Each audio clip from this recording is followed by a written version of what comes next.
With the turn of the century fast approaching, Starfleet Command would take a look at its fleet in order to make some tough decisions about its own future. And out of love and loyalty to the Constitution Class Refit, the Kongo Class variant would be born. But what do we know about this updated design? Well, today we'll find out. Hello and welcome to another episode of Truth or Myth Beta Canon, a Star Trek web series that dives into the history of any given topic using beta canon sources and my own imagination to fill in the gaps. In today's episode, we're taking a look at the Kongo Class variant to better understand its place in Star Trek history. But of course, and as always, because this is just a bit of beta canon and fan fiction, all information relayed should pretty much be taken with a grain of stardust, and only considered a little bit of Star Trek fun. And so, with all that out of the way, let's begin. With the 23rd century coming to a close, Starfleet Command had an interesting problem on their hands. Having made the decision for the Excelsior class to lead the fleet into the 24th century, the organization had its designers coming up with new starship designs, all based on that powerhouse class. The Excelsior class was fast proving itself throughout the Federation, with her bulky design and improved technology being able to take more of a beating than any starship class that had come before it. And so, construction on the Excelsior class and its sister starship designs was stepped up to meet this turn-of-the-century goal. But then, looking around at Starfleet's current roster of starships left the organization with a conundrum: what to do with all the remaining classes of what had affectionately become known as the Constitution Class era. Having been a crowning jewel in Starfleet's crown for over 30 years, this updated version of the original Constitution class launched in 2245 had expanded the boundaries of Federation knowledge and understanding to a degree that no one had ever thought possible, making the decommissioning of the class seem almost sacrilegious. Besides that, the Constitution Class Refit's technology wasn't extremely out of date, and so Starfleet didn't want to let go of her so easily.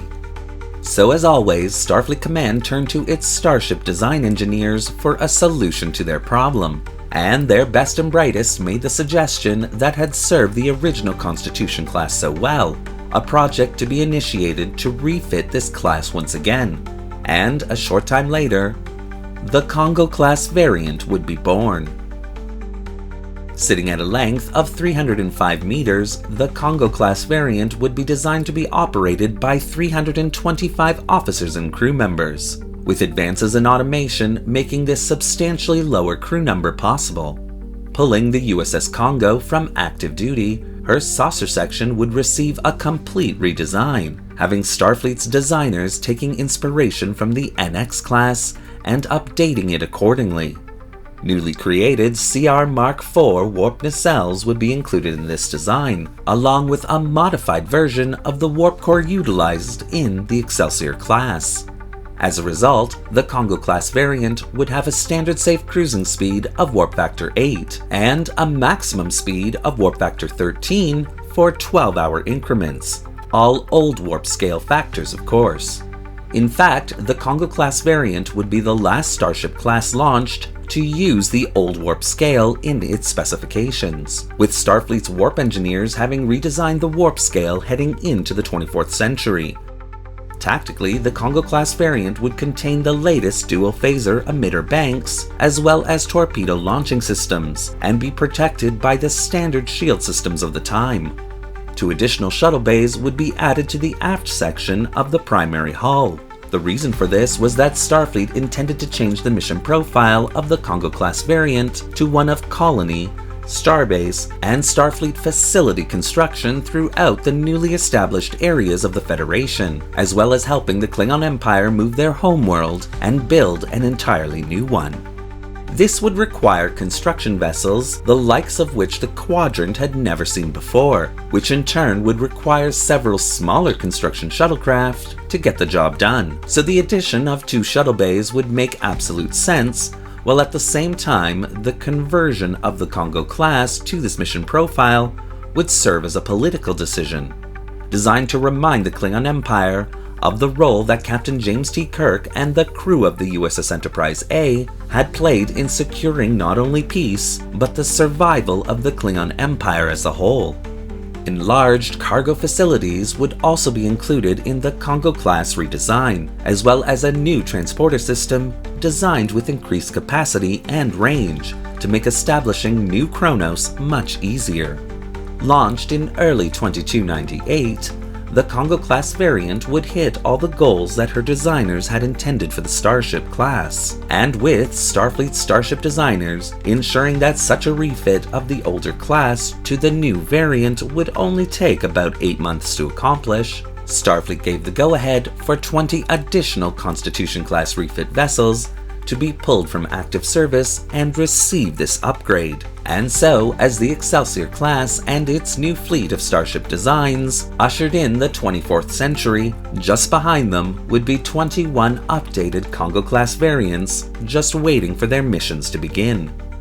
And in early 2300, all vessels of the Kongo Class variant design would be assigned to the Klingon relocation effort, with half helping in the deconstruction of the original Kronos, while the other half began construction on the new homeworld. But these 21 vessels would be the only Constitution Class refit design starships to receive this upgrade, as by 2302, Starfleet's own starship building program was in high gear, producing new starships at a phenomenal rate. And with the Excelsior class and its sister starship designs making such a mark on the Alpha and Beta quadrants, Starfleet would turn most of its attention away from the older classes and begin several projects to develop the new evolutions in starship design, which in itself would eventually lead to the Ambassador class's creation. And so, as Starfleet's new Starfleet grew in number, the organization would begin to decrease the number of Constitution Class refit starships on active duty. And although the bulk of the Constitution Class refit designed starships would be decommissioned by 2320, Starfleet Command would keep a handful in active service, all the way up until 2370, when the class would finally be completely put to rest.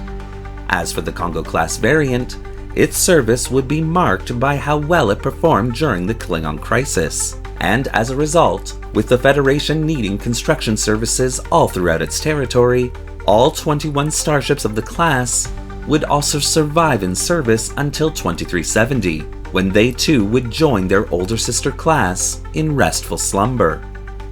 Designed to take the leap into the 24th century alongside the Excelsior class, the Kongo Class variant would instead become something far more important, a bridge between cultures, earning this class its honorable place in Starfleet and Klingon history.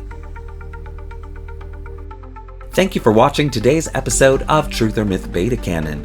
What do you think of the Kongo Class variant and the historical narrative that I've created here? Do you want to see more videos like this one? Well, leave your comments in the section below. And don't forget to like the video and subscribe to the channel, hitting that little bell icon so you won't miss a single video we release. Want to help the channel bridge the gulf between the Federation and the Klingon Empire? Then consider becoming a channel member subscriber or a channel patron. Both a major help that allows this channel to purchase resources and 3D models to keep it going. The link to both memberships is in the description below. Thanks again for watching. Live long and prosper. And Qapla'!